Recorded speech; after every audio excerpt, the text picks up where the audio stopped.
اب یہ محبت فروغ کیسے پائے گی؟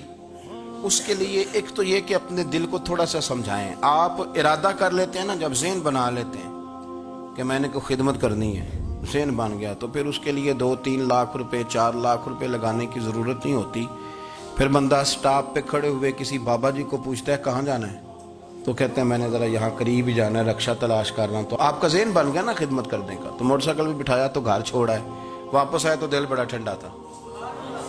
لیکن آپ یہ بھی کہہ سکتے تھے کہ بابا جی بچے کیا کرتے ہیں، سعودی عرب ہیں، تو یہ 200 روپیہ رکشے کو دیں، گھر چھوڑ آتا ہے. بچے اتنا کماتے کس لیے؟ دونوں باتوں میں فرق ہے. آپ اللہ کی رضا جب اپنا لیتے ہیں تو پھر کوئی کہانی جنم نہیں لیتی. لیکن جب یہ رنگ نہیں ہوتا، پھر کہانیاں ہیں، پھر داستانیں ہیں، پھر بڑی بڑی باتیں، پھر بڑے بڑے لمبے لوگوں کے پاس پلاننگ ہے. اس طرح نہ کریں. اور ایک تو یہ کہ خود اپنے دل میں اچھی سوچیں رکھیں. دوسرا یہ کہ لوگوں کو بھی کہیں. جب آپ کے سامنے لوگ بات کر رہے ہوتے ہیں نا، میرے سامنے ایک صاحب نے کہا کہ وہ ہمارے جو محلے کی مسجد ہے نا، اس کا خزانچی مولوی صاحب کے ساتھ مل کے 40 لاکھ روپیہ کھا گیا.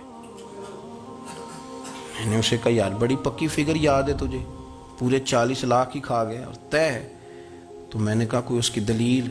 کہنے لگا جی وہ بڑے پیسے کھائے ہیں، سب کو پتہ ہے. میں نے کہا سب کو پتہ ہونا کام نہیں، اس پر باقاعدہ شرعی گواہ ہونے چاہیے. کہہ دیتے ہیں نا ہم. میں نے اسے کہا کہ چلو چھوڑو ساری باتیں، تم نے کتنے دیے تھے؟ کہنے لگا میں نے تو کوئی نہیں دیا. تو میں نے کہا اگر تو نے کو دیا تو چل میرے ساتھ، میں تیرے تو واپس کراؤں، اور اگر تم نے نہیں دیا تو پھر اللہ سے ڈر. اس لیے کہ بہتان بڑا سخت جرم ہے، صبح قیامت اس کا بڑا سخت حساب دینا پڑے. اللہ سے ڈر.